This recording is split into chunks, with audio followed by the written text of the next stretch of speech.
I'm Emily. And I'm Hannah. We are best friends and dietitians. We have a goal of challenging nutrition misinformation and fitness trends with an evidence-based approach.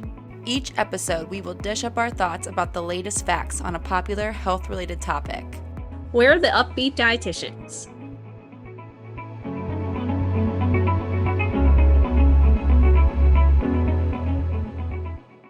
Hello, everyone. Welcome to another episode of the Up-Beet Dietitians podcast. Hello, guys. Welcome back to a brand new episode.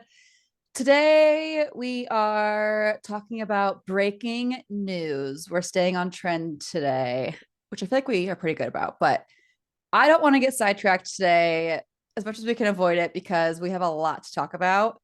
So we're going to try our best to stay very on topic if we can. In case you missed it, there have been recent updates from the American Academy of Pediatrics in regards to childhood overweight and obesity. And if you follow Emily or I, you've seen us reposting a lot of content, but we are finally going to address it on our own terms today.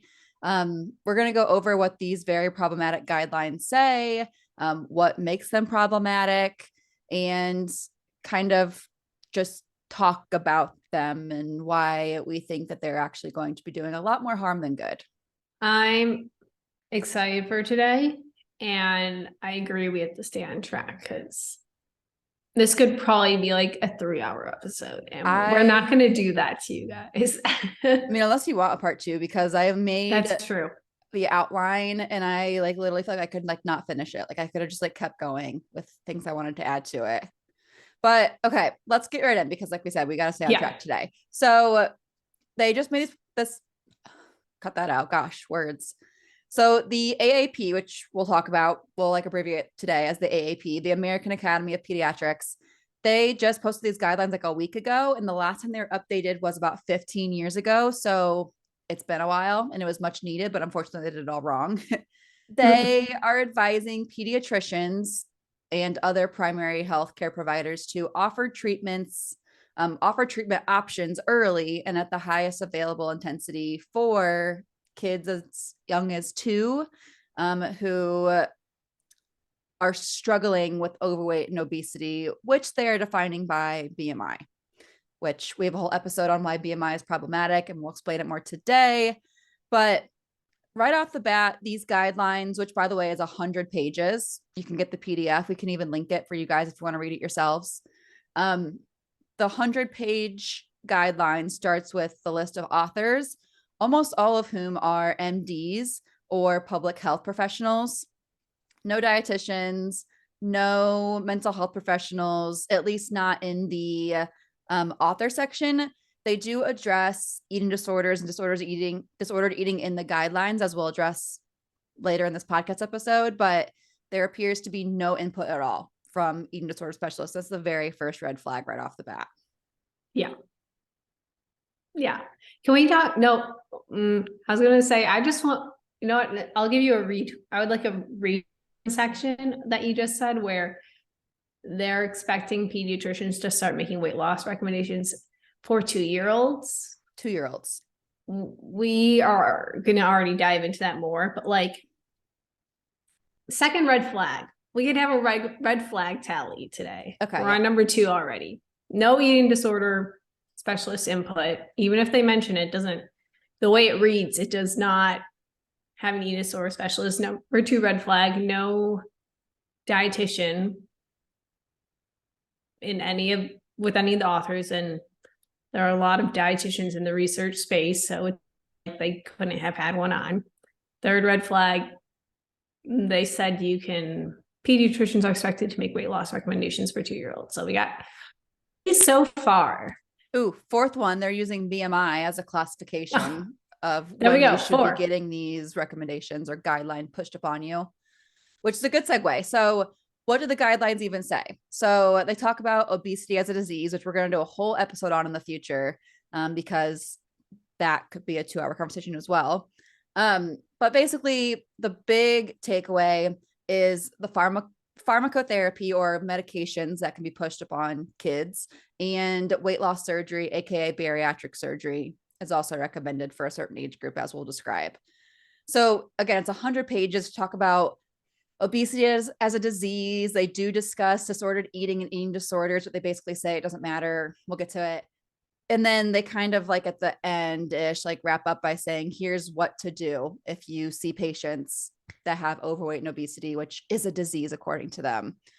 So when it comes to the pharmacotherapy or like weight loss drugs, it states that pediatricians and other primary healthcare providers may offer children ages 8 through 11 years of age with obesity weight loss pharmacotherapy according to medication indications, risks, and benefits as an adjunct to health behavior and lifestyle treatment.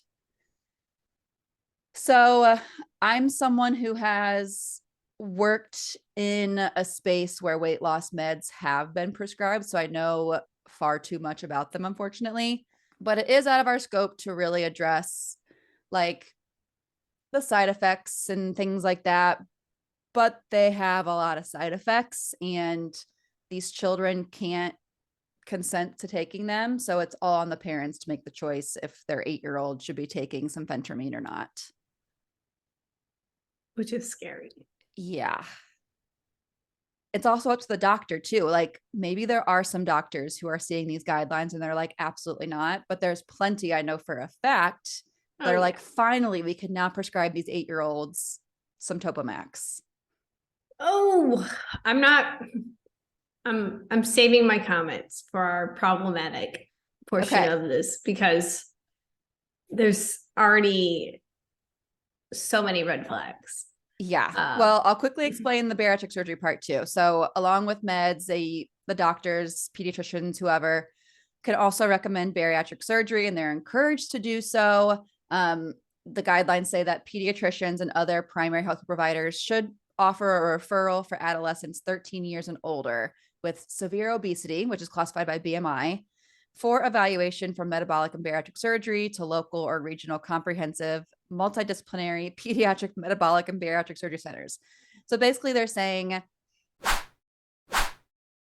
that if a pediatrician sees a patient who has this disease of obesity based on BMI, a ratio of height to weight, this disease that's classified using just a number on the scale and a height stick, should get a surgery where they amputate their stomach. We know there's risks that come along with it, including malnutrition while they're going through puberty, but they should do it because they have obesity. So, yes, I know we're going to get into it, but the fact that they're recommending someone in their most important period of growth to anatomically manipulate a component of their body because a health indicator that was created based off of data of white men and were like middle-aged, and now we are using that to diagnose children of something that's not like strongly backed by science, right, is insane. Right. And like after bariatric surgery, which I also have some knowledge in, like professionally as a dietitian, it's like the first year after surgery is so restrictive in how much you're able to eat. That's like the whole nature of the surgery.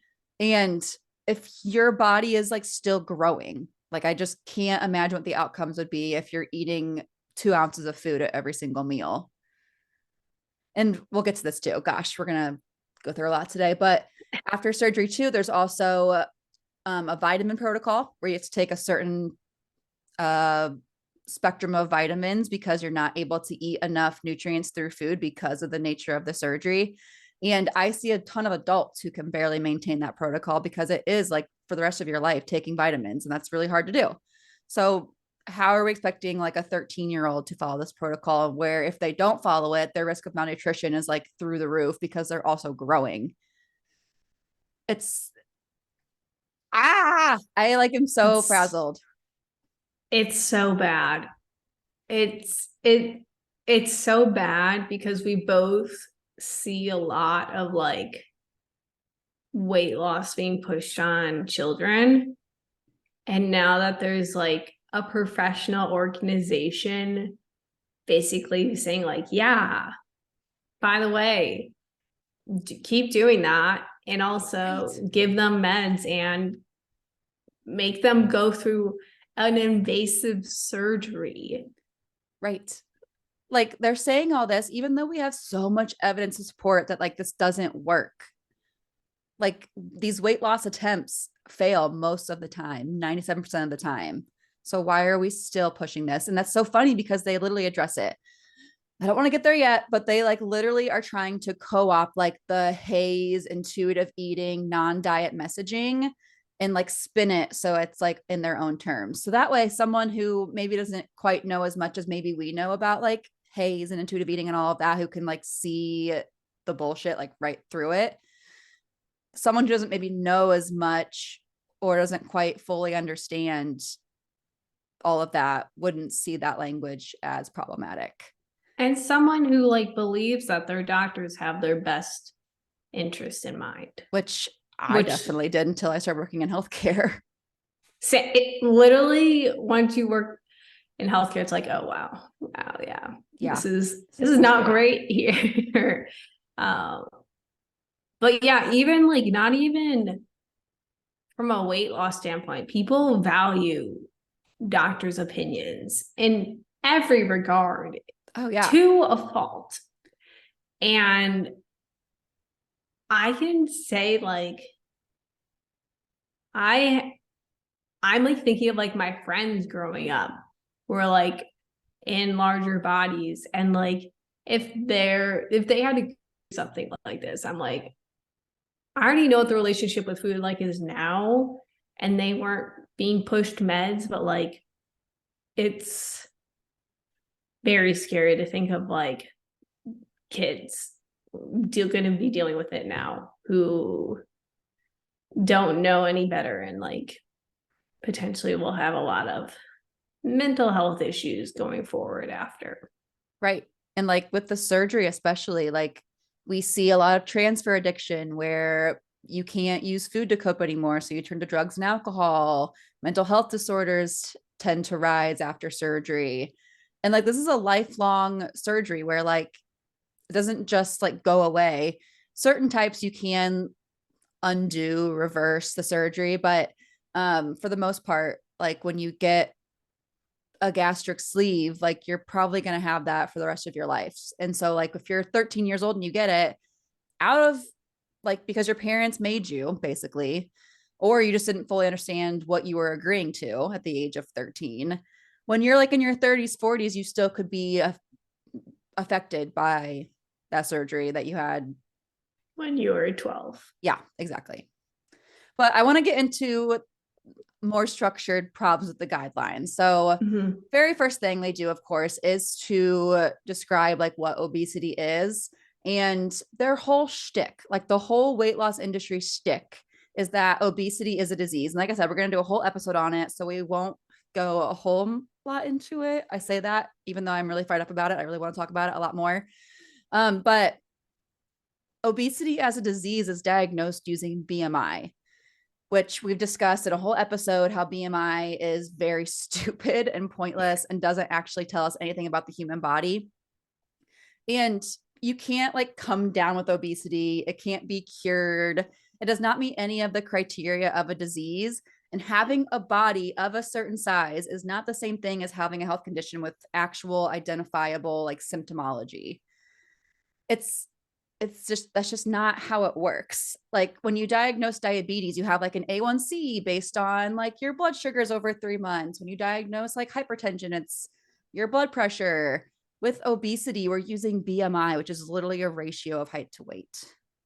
An incredibly outdated tool that not even the founder wanted us to be using for diagnosis purposes. So like right off the bat, it's not good. Right. Exactly. As per a lot of like weight loss companies are, because that's always their hard hitting thing is cure obesity and no longer being sick, and you can like heal yourself and all whatever. Exactly. When what it's built upon is nothing but like very toothpicks of data that's not holding up for anything. Exactly. And I know like everyone who does support this is listening to this and they're being like, well, body fat is so bad for you.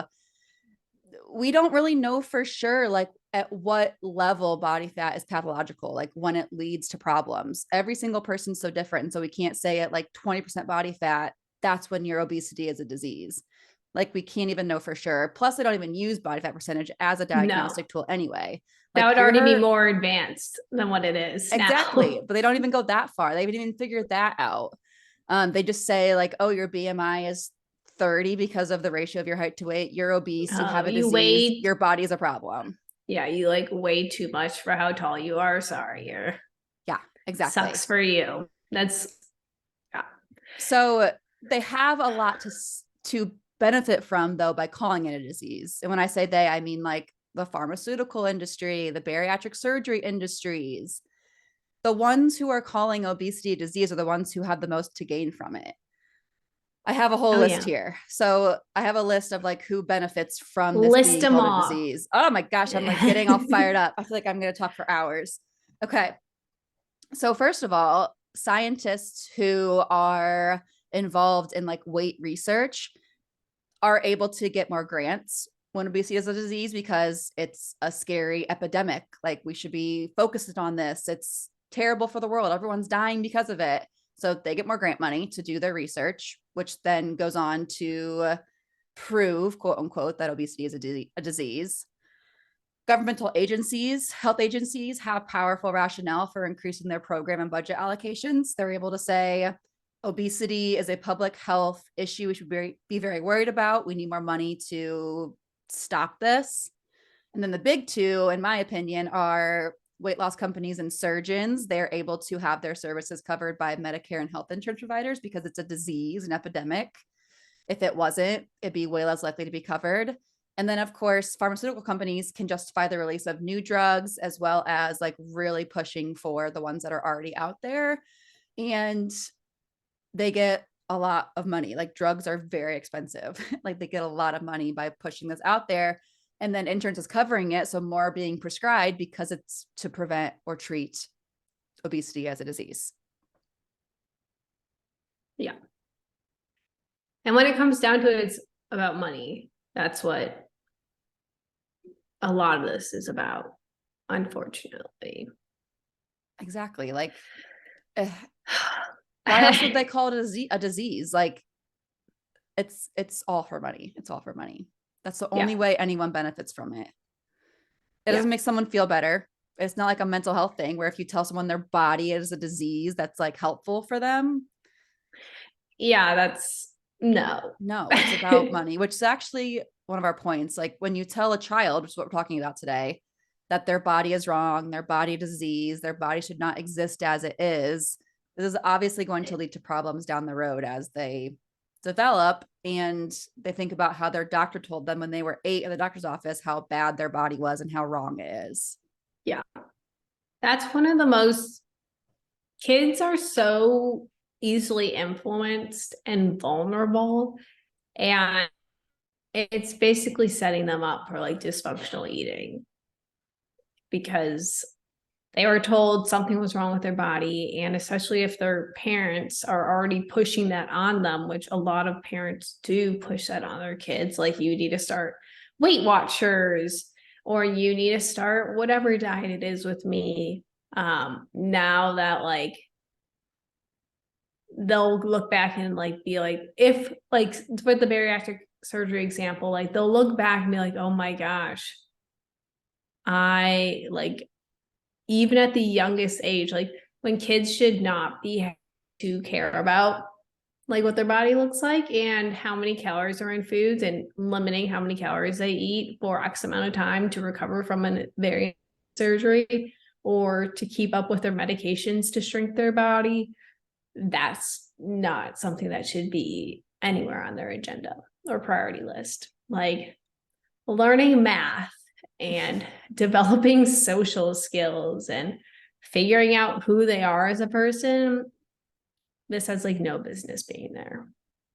Exactly. Oh, let's talk about one of the other issues with these guidelines, which is it's like, I don't want to say it is an easy way out. Easy way out to not focus on bigger problems that are actually at hand and going on. It's a cop out really for like, oh yeah, like this is a really easy way to make more money by focusing on this ratio of people's bodies. So first we talk about a lot is the amount of weight bias in the world and fat phobia in the world, and weight bias, especially in healthcare, and the negative consequences that come along with that. We always bring up the example of like you went to the doctor for a runny nose, a sore throat, strain, like your knee hurt, and weight loss is probably recommended at some point. Or they're like, oh, you could benefit, like you could breathe better if you lost some weight, or you could swallow easier if you lost some weight, or whatever it is. It's so weight centric, unfortunately, which is this protocol is feeding into. Additionally, access to food and healthcare is a huge problem that I think that we as in society, I'm going to say, tend to forget about, that food is not just like calories or something anyone can get access to. Food insecurity is very prevalent. The average like minimum wage has not gone up in relation to inflation over the past 50 years. So a lot of people struggle with money and have financial issues, and also like insurance is the worst. I don't, Hannah, I don't know what you deal with insurance, but like I've been dealing with insurance a lot more recently, and it's the worst. Outrageous. It's the worst. How expensive. Like if you don't have insurance for like one med, it can be like $800 to $1,500 for a month. That's absurd. No, it should not be that. I know it did not take that much money to make that pill. Like, no, it's just pharmaceuticals and insurance benefiting financially off of like that, and whatever. Like I could have an entire episode about beef with insurance. I just saw something too. After surgery, I mentioned the vitamin protocol, which is very expensive because it has to be very specific very specific vitamins. Like you can't do chewables for a certain amount of time, or excuse me, you can't do capsules. You have to do chewables for a while. They have like bariatric specific ones you can take. And then also protein supplements are a big part, especially for the first 6 months to a year after surgery. Supplements in general, whether it's like the multivitamins, the calcium, or the protein supplements, those are all super expensive. And if you're food insecure, your doctor says that your child's obese, they need to get bariatric surgery. You don't know much about it. So you just say, okay, I'd rather them get surgery than be fat. So you do it. And then after surgery, you find out, oh, they have to be on this vitamin protocol and take protein supplements, but we barely make enough money to like get regular food. Like you're going to be in a tough spot after that. And I just thought of that, and that like really sucks. Yeah. And it's really frustrating how like that even is something we have to like deal with. Yeah. Where like I wish financially it was not an issue, but like there is a lot of maybe the right term is politics in food and healthcare. And yeah, I don't even want to know how much the vitamin protocol is, or like any of those things. It's another bad part is depending on the surgery center, some surgeons won't like prescribe the vitamin. And so it's all out of pocket. Like no matter what insurance you have, it's not going to get covered because it's not a prescribed supplement. It's when you have to go out and get on your own. But even if it is prescribed by the surgeon, you still may not get coverage. It just totally depends on your insurance. But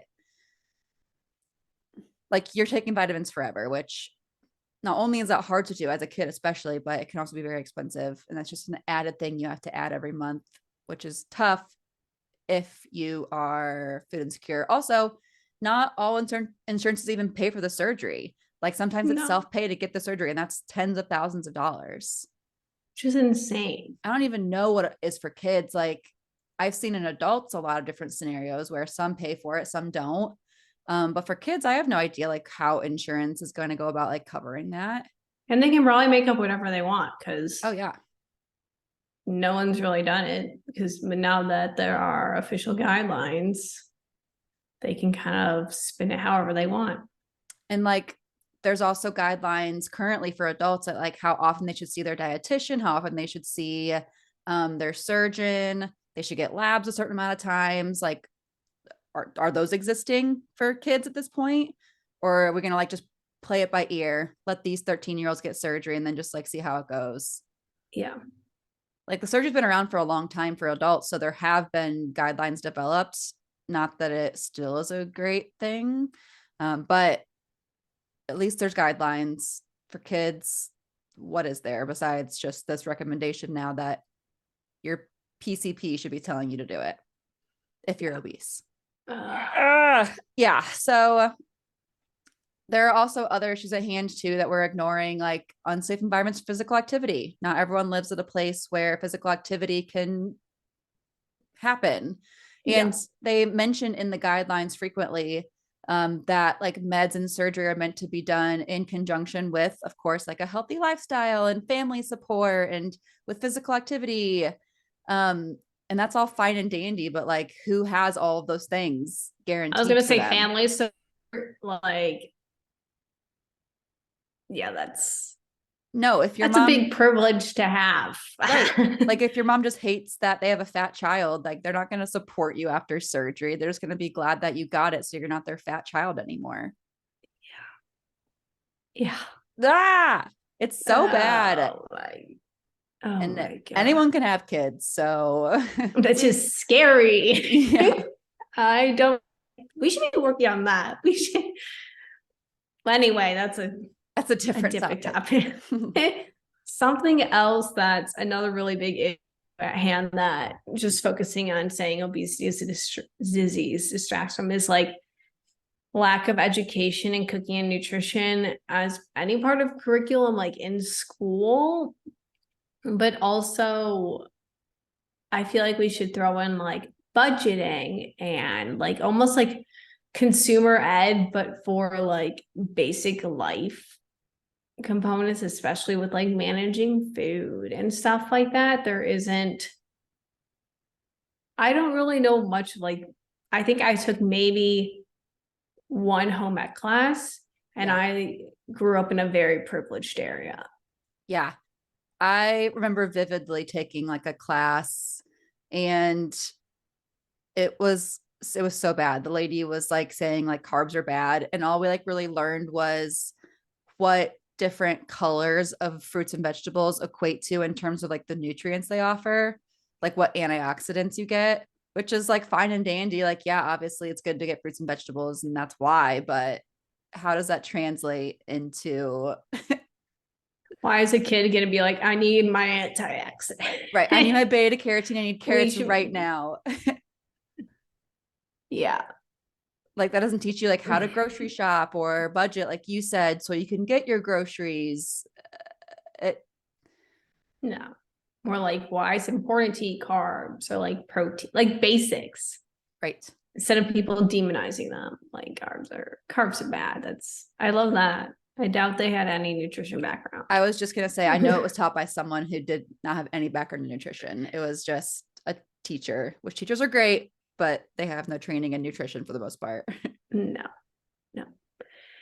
And additionally, one of the other large issues at hand that Hannah and I emphasize all the time because we are strong mental health advocates is the inability for people to afford therapy to treat mental disorders. So whenever there's weight loss involved, I always recommend someone works with a counselor because 9 times out of 10, it's not about the weight. And then therapy is expensive. A lot of insurances don't. It's hard to find therapists because so many people are mentally unwell. 2, it's hard to find therapists that are covered by insurance, if you even have insurance, that is. And then if you're on like, let's say like a Medicare program or some type of assistance program, who even knows what the coverage looks like there? And going through something as intensive as bariatric surgery or taking medications for weight loss should be done, because like it's going to happen no matter what, because no matter what Hannah and I say, like This podcast it's is already impacting no one, but it's not going to stop that. But all we can do is educate you guys in the decisions you make. I don't think AAP is going to listen to our podcast and be like, let's bring it back to the drawing board, guys. Like Hannah and Emily has some good points. Like, no, those Up-Beet Dietitians, they really made me think twice. Please reference minute 13 where they mentioned this. I would like to discuss this. No, they do not care about our opinions, but we know you guys do, and we appreciate that. But mental health is something that gets brushed under the rug so much. Luckily, there's been a lot more attention brought to it, and something as intensive as these weight loss interventions needs to be done with a mental health professional. Even as like a preventative standpoint, if we want to, I feel like that would be the best they could do in this situation. Right. Best they could do would be to retract, but we're going to be realistic here. And I need to fact check this. So if I say this and it's wrong, I'll take it out, or whoever can take it out when we edit this. But I was like sifting through comments, which by the way, if you want a good time, but also want to get fired up, go to the AAP's Instagram page and look at their post on these guidelines. The comments are awesome. It's people like us just like, okay. I was like, when you say not fired up at all. Okay. No, I think I read them on something. I don't think it was Instagram. I'll have to look. It's good. I mean, they're like radio silent about it, of course, but the comments are pretty awesome. Yeah. Shoot, what was I going to say? Oh, one of the comments had said that the AAP, like in like 2016, like put out some kind of statement regarding like how intentional weight loss diets are problematic and how they don't work long-term and all of this. And then like, here they are, 7 years later, like going back on their word. So I got to fact check that. Not sure if it's true, but it just like, I don't even know why I brought this up. Something you said triggered that thought in my brain. But anyway, that is just more tea. I wouldn't even be surprised. Yeah. It's like, where can we make money most? Exactly. Weight loss is always going to sell, as we've discussed.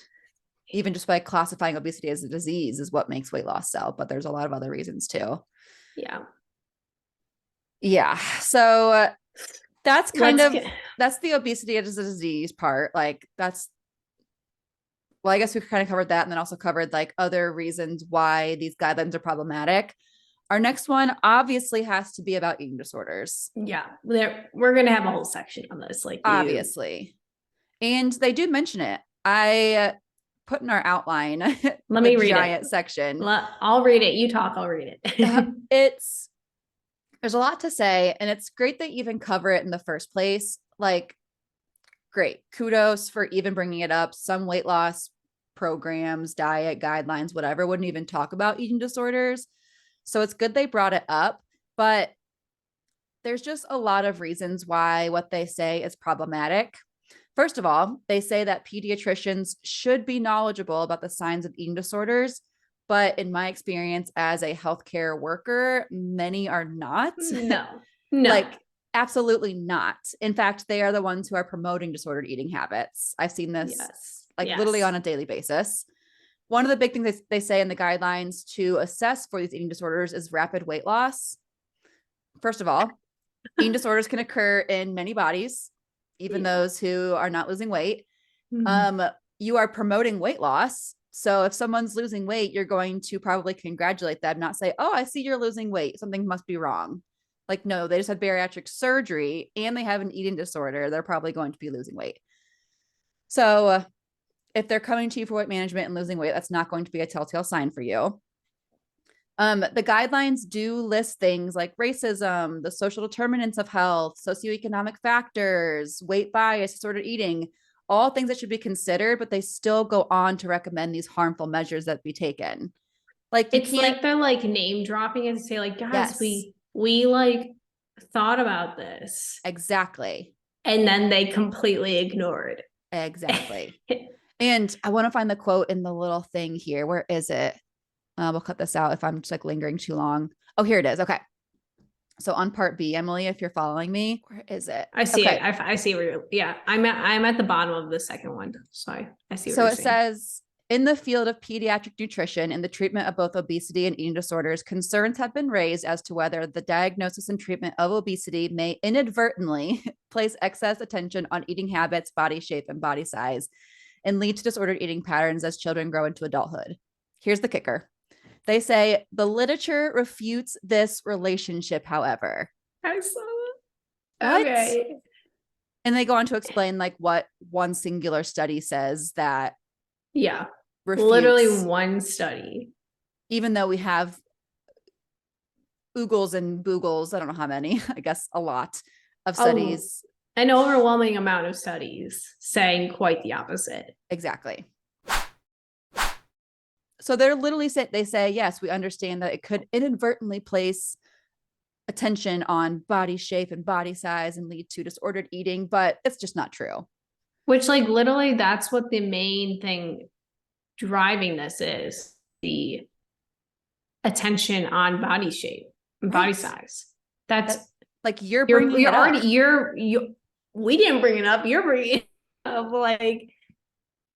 like you're looking a child in the eye and saying your body is a problem. Obviously, that could lead to some issues.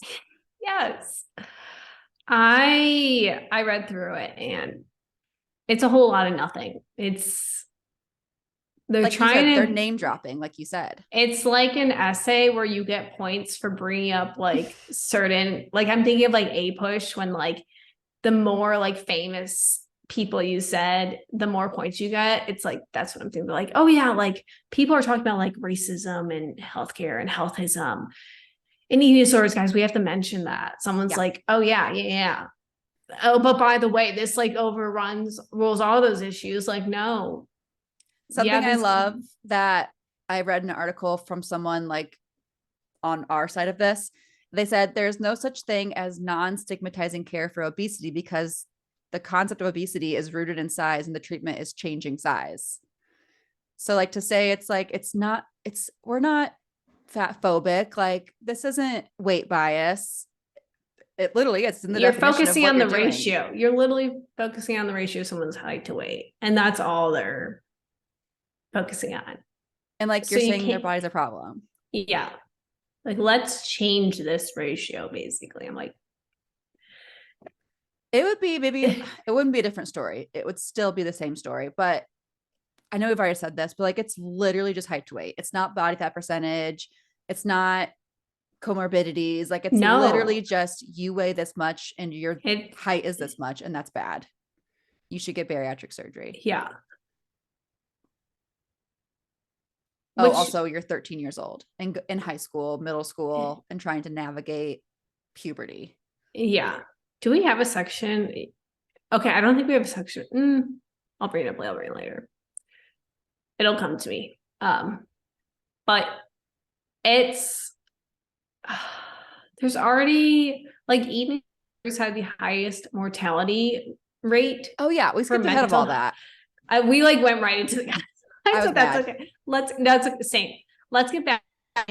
Just eating disorders in general have the highest mortality rate of all the mental illnesses. People will do some trigger warnings. There should have been trigger warnings before, but like people kill themselves because of their eating disorder. Yeah. And I feel like people, they're still just like brushed under the rug, like, oh, little like Susie doesn't like her body and like doesn't eat food. Like that's what it's like minimized to when it's like really deadly mental disorder where it can drive people to like end their lives. And if it does result in extreme weight loss, we mentioned that it can occur in any body size, any kind of eating disorder. But if it does result in being severely underweight, which is also classified by BMI. But anyway, being underweight is shown to be way more deadly than being Yes. overweight or obese. Yes. But we don't talk about that because we live in a fat phobic society. Yeah. So as long as you're thin, you are golden. Yeah. So this is like what all the comments say on the post. It's like, where were the eating disorder specialists in creating this? Like, was one even like talked to? Like, they talk about eating disorders. They just like I pull feel their own like I could research. like imagine probably from their own weight loss clinics Yeah. and like whatever companies like, It's true. like, I bet guys, this would be really good for it. yeah. I bet like the doctors that are on the authors list are the ones who wrote the article on how eating disorders aren't the problem. It's obesity that's the problem. Oh yeah. This panel of individuals, like, there was not probably like anyone challenging each other. Right. Right. We also know that dieting and intentional weight loss attempts are some of the biggest predictive triggers for eating disorders. Yep. So they say that like it's likely not going to be an issue, but we know for a fact that it's like one of the biggest things that leads to eating disorders. There's a ton of factors that can lead to someone getting an eating disorder, but dieting and intentional weight loss attempts, arguably to the extreme of bariatric surgery and weight loss medications being involved, is a huge trigger and predictive thing that could lead to someone developing an ED. Yeah.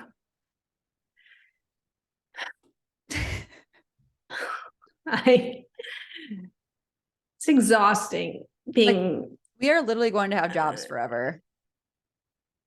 Yeah. We will always have jobs, unfortunately. Yes.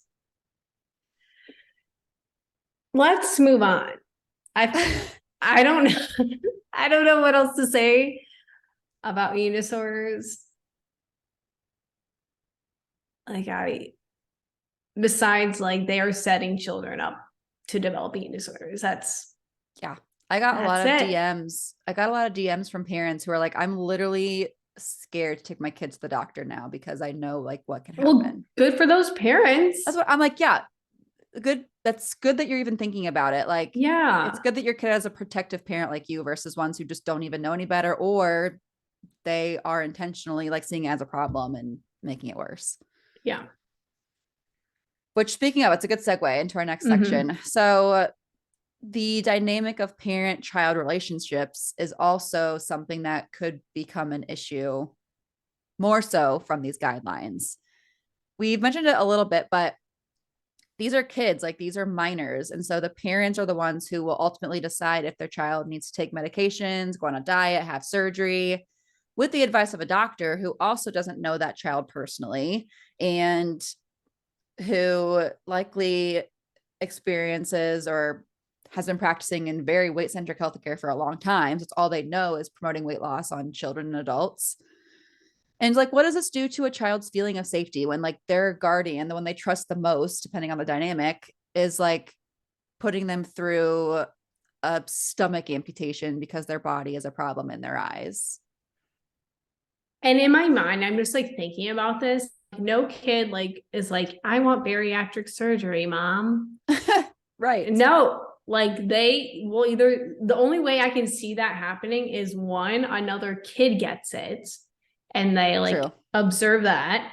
True. Two, their parents promote restriction and weight loss. So from them, I feel like that's one of the number one causes I see of like teenagers dieting is they like observe it in their parents. Or I don't even think social media is going to play like bariatric surgery for children. I cannot envision how it would be advertised on social media. Oh my that God. would actually like land with them. Like social media can't even get kids to stop like vaping. I don't know, because there are a lot of people who get the surgery who like that's their whole like TikTok page is just like their life after their sleeve gastrectomy. Like imagine like a 15-year-old who had the sleeve and they're like, that's their TikTok page. And then like other 15-year-olds see it and they're like, oh, I didn't know we could do that. No wonder you lost weight and you look so thin. I guess I was thinking of like from the company standpoint. I'm like, I Yeah. just like can't see them developing a like social media manager. But Yeah. yes, I testimonials. Yeah. Oh, Medically, I don't know God. how they're going to do that. Although that picture on AAP's Instagram was not great. First of all, it was a minority. So like, Was it the black dad and his kid? Yep. Okay, yeah. The Yep. kid was not large at all. And Yeah. the caption or like the picture said treatment works, even though we have gobs of evidence that shows that treatment for obesity does not work. It actually fails a large majority of the time. It like makes me so mad. The healthcare space, how Black people are treated. We're diverting right A lot of the now. comments went there. I was like, yeah. Because like, what is the analogy? Like police officers are to Black men as what doctors are to Black women. And what I like heard that, and I talked to a lot of like, because I did my clinicals at Advocate Christ, which is it's the biggest trauma center in the South Side of Chicago. So it was like a very heavy Black population. And it is so scary hearing about their experiences in healthcare. And I saw people talking about how like, oh yeah, now you're just like putting them on the face of this. You're like, and it's not you being inclusive, like, oh, we included a person of color. No, that is targeted. That was a targeted post. Right. You're not being inclusive at all. It's so bad. So bad. Which I'm glad that like these issues are being brought up more. And like I try to educate myself a lot and like listen to those voices in the healthcare space, be like, I don't like something you don't know as much about, but it's just like, what's the word? I don't want to say conniving, but it's like so manipulative. Yeah. And this is just what you see. I was shocked at the comments because of how like supported weight loss is. I was so shocked the comments were so like thought out and like educated and not supportive of their message at all. I was like shocked. Well, I'm glad those are the comments. I know. And I'm glad that because then people looking at that being like, oh my gosh, yeah, am I the problem? Because this little boy that looks like me is the front cover they're advertising for weight loss surgery and medications, but then you see the comments are calling it out. Yeah. So that's good job, social media. I know. A time when social media did something good. I know. I was impressed. I just wonder if AAP is going to like do anything because someone's seeing that. But like, they're like whoever's running their social media, but we all know we've had some nice personal experiences with professional organizations just ignoring comments. So yeah, I don't have high hopes for that. Right. It's not like one of the doctors that was like an author of these guidelines is looking. Do they even have an Instagram? Like, yeah, right. No, they're too busy doing bariatric surgery on 13-year-olds. Yeah. We got sidetracked. That really is the biggest thing on the parent-child relationships. Like, of course, every dynamic is so different. And so how that plays out is going to be unique to that trio, maybe. But yeah, like parents, your kids' lives are in your hands. And we know that weight loss and dieting fails most of the time. So don't put your kids through that. No, you're just going to be ruining or that relationship. Kids are so easy to traumatize. Like, they're so fragile. I think every single one of my friends have been traumatized by their parents in one way. Like, and this is just really going to mess them up. Please don't. Like, don't do this to your kid. Yeah. I just can't imagine. I'm not a parent, so I can't even like wrap No, my head around it, but can't imagine it'd be good. no. All Let's right. talk about the actual Yes. interventions. We have a little bit already talked about like meds and surgery, but we have a few more points to make and then we'll be done for now. That's all we got For now. for now.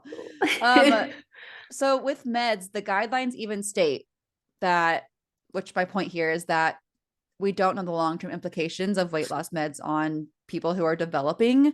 But the guidelines even say like for children younger than 12 years, there is insufficient evidence to provide a key action statement for use of pharmacotherapy for the sole indication of obesity. So like they literally say, we don't know what's going to happen basically. Mm-hmm. And there are a lot of different classifications of weight loss medications. They're all very different in what they do and how they work. But all of them have side effects. And that's true for any medication you take for the most part. But like you're getting these side effects for what?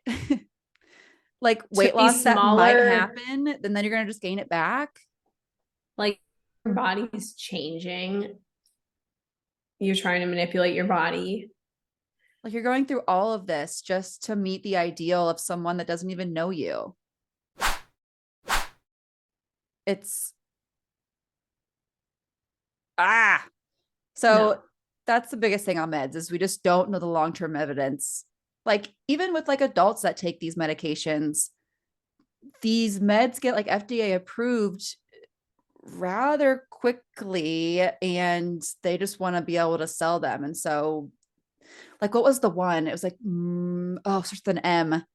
It ended up like it worked well for weight loss, but it ended up like pretty Oh, I think I know what you're talking about. like assuredly lead to like heart problems. It's like Meridia or Merilda, something like that. I forget the name of it.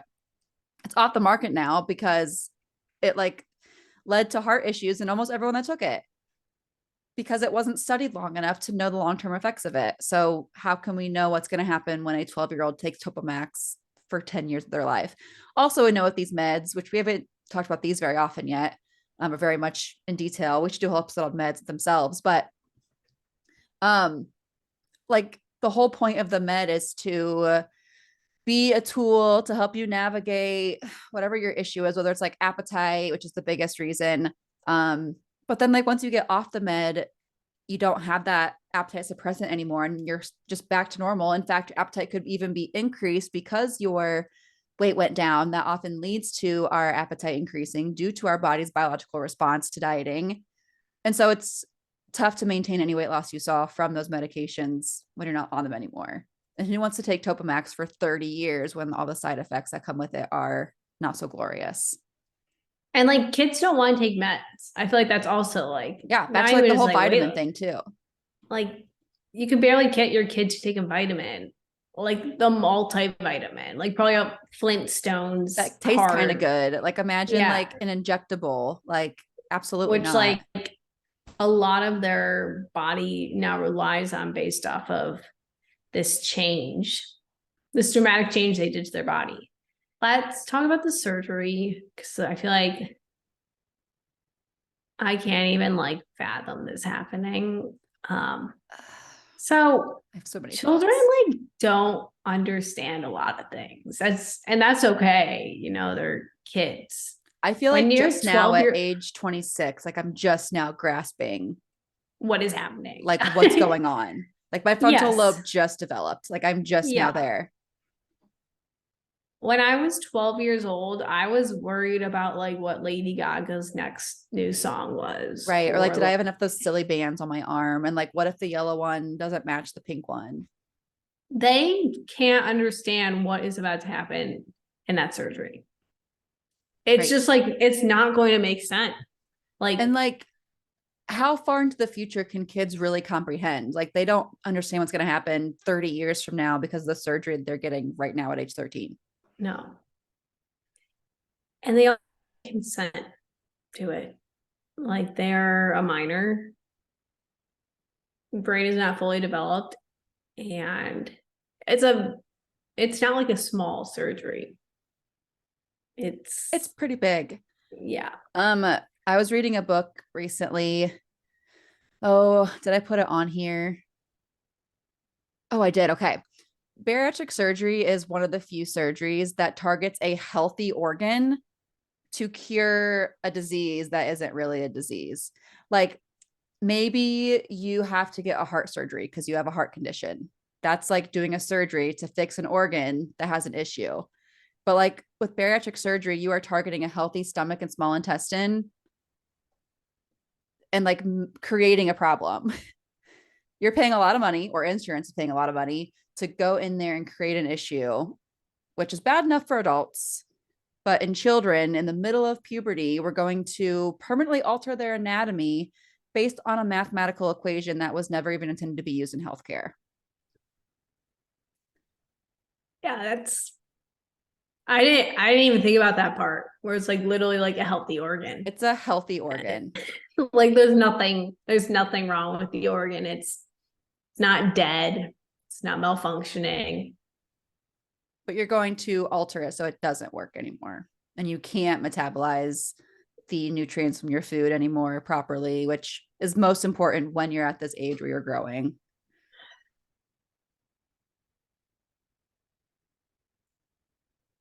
We have the most job security we've ever had. Yes. Oh man. It's insane. I saw a comment on Instagram that I quoted on here because I thought it was really good. It says, advocate, I forget who said it. I should have wrote the name down. I think it was just like some random person who was all about this or on our side of things.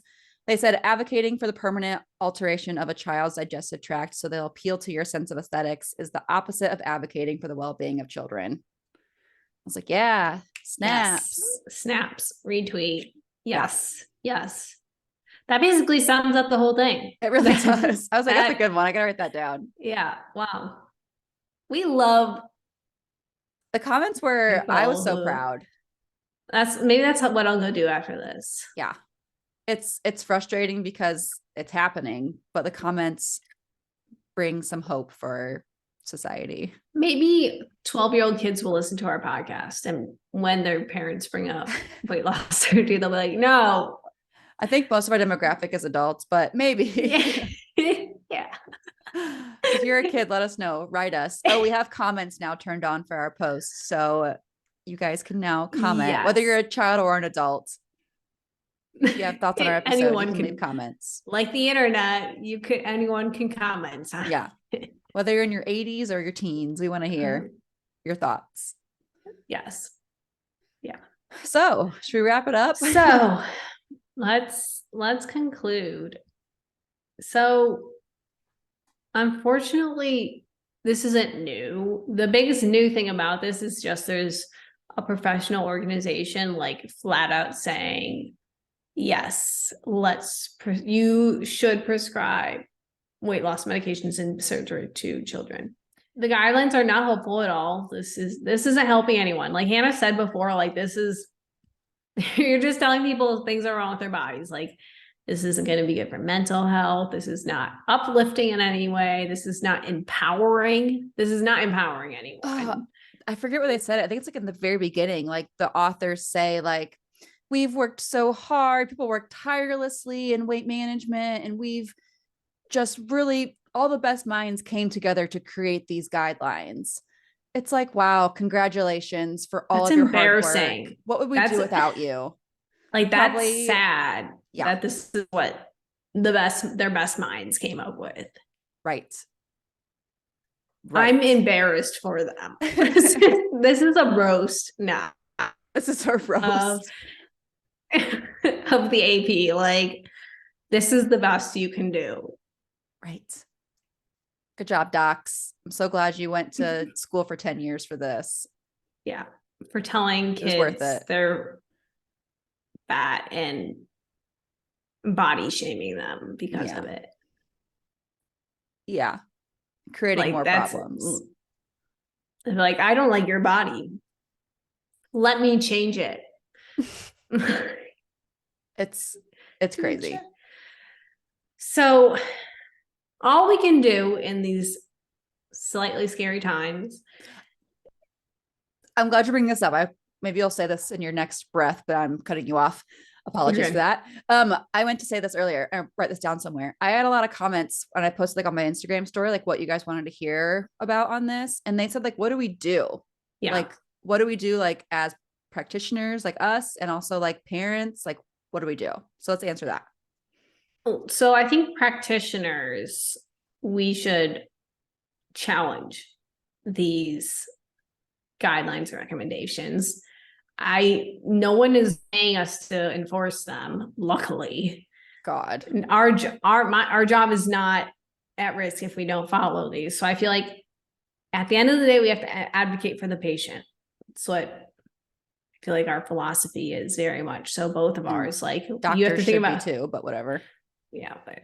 And when you hear problematic recommendations, make sure that you're advocating for the patient. Like, does this have their best interest in mind? What is this person's background in eating disorders or even the harms of like dieting? Just like, does this person who's maybe making this claim or recommendation have that background and have a conversation about it? It doesn't need to be like a fight. It should be a critical thinking exercise. We'll say like challenge the thoughts, like ask like what, how questions. Don't ask why questions because that comes off as judgmental. And I feel like for the parents, advocating for your kid. And if you don't like what you hear one practitioner say, get another opinion. And if you're not able to get another opinion because that there in itself is being able to make the time for multiple doctor's appointments to have insurance that would cover multiple doctor's appointments, that's a privilege. I'm very well aware it's a privilege to like be able to have another opinion. If you don't like the initial opinion, you don't have to go through, or you don't have to do what the doctor says. Yes. Like you are your own health advocate and your child's best health advocate as well. Like the doctor, yes, they likely are trying to do their best, but they may unintentionally not have your child's best interest at heart. I feel like it's going to be a lot of advocacy and challenging opinions. And at the end, like, even if they're like, oh, the evidence says this, or like, I strongly encourage this, or like they even start like fear mongering, like they can't force your hand. Right. No one's forcing you to get a surgery that you don't want to get. Well, unless your parent is, but that's a whole other story. For the kids out there. Yeah. Advocate. but yeah, like they can't force you onto a table and sedate you or like put you under and like cut your stomach. They can't do that. Right. They can recommend it and you might take their word for it because they're your doctor, but I guess our main message is you don't have to just like blindly follow what they say or what we say either. Like do your own. I know we always say this, maybe do your research is not the right phrase, but seek a second opinion or like get curious, second opinion. Listen to other people, like maybe go, is there a podcast advocating for this? Maybe go listen to that.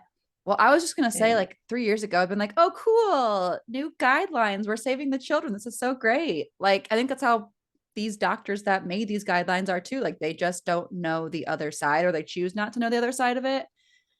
And so they're not intentionally doing harm for your children. I'm not supporting them. Don't get me wrong.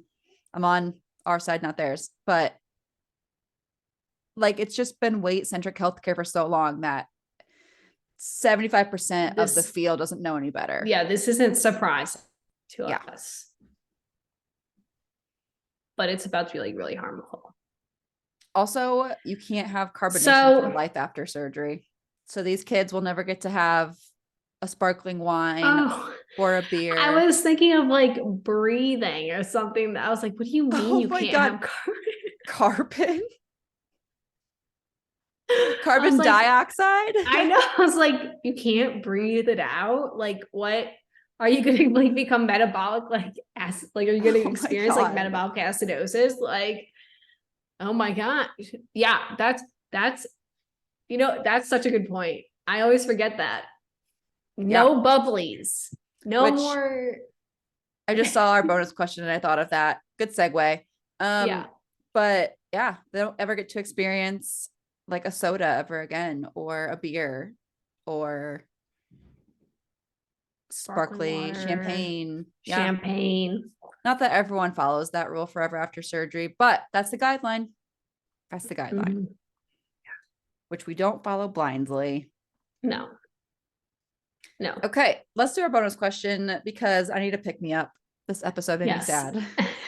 Yeah. What's the best seltzer? Which my first question for you actually is, do you even like seltzers? I don't like seltzers. I don't either.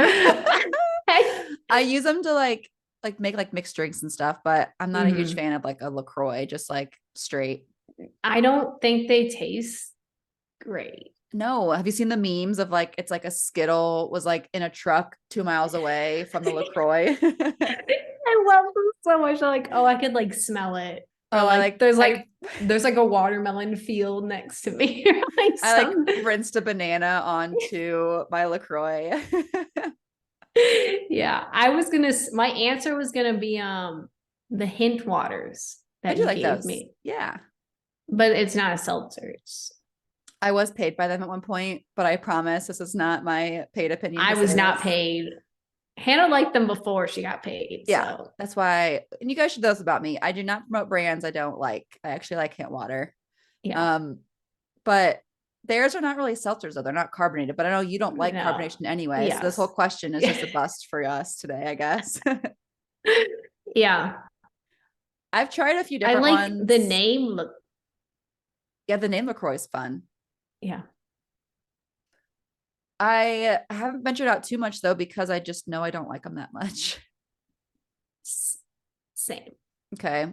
Maybe we should save this question for if we have a fun guest who we know likes sparkling beverages. We'll get their opinion. Yeah. So, seltzer enthusiast.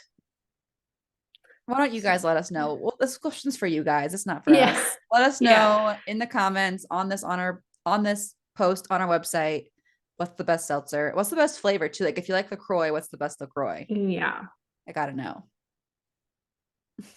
Do you like White Claws though, and like High Noons and that kind of stuff? I drink a lot of White Claws, but I don't like them. I know. I don't know why I drink them. They're fine. They're just like not that great.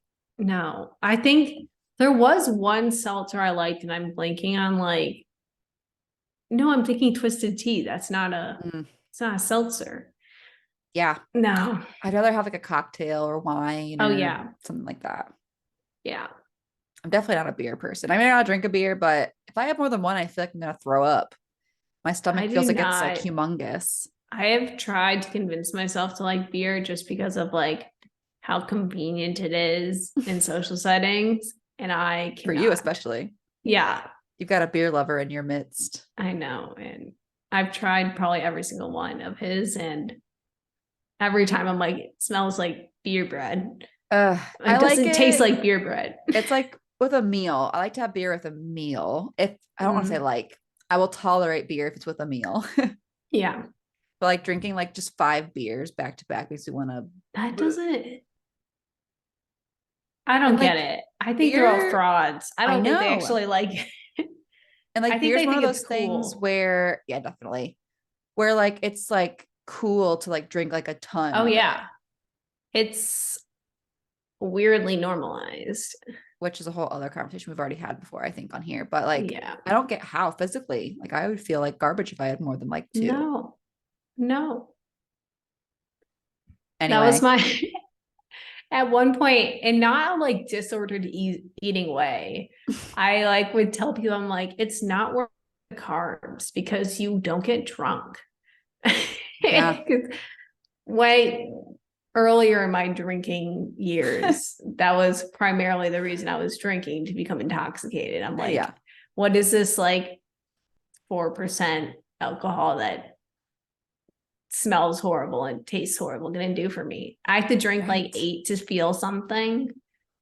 Ugh. And then my gut is extended by a foot. Yeah. No thanks. No. I like a cider though. I do like ciders. like a cider. Yeah. But I know Not the bad. beer enthusiasts are like, that's not beer. Whatever. Okay. You can have your yeast water. We'll be, we'll be good over here. Yeast water. I'll be having my grape water. Thank you very much. Yeah. And my Yes. potato water. Yeah. Grapes and potatoes are already better. Yeah. Yeah. Okay. That should be a wrap. This episode has made my Gone on brain long hurt. enough. Yeah. If you guys have any questions about this topic, let us know. Like I said, we have our little comment section open now on the website. Yes. And we'll keep brainstorming new fun ideas to make it more interactive for you guys. We can keep like having your input. I think it'd be fun to have like listener mailbag episodes.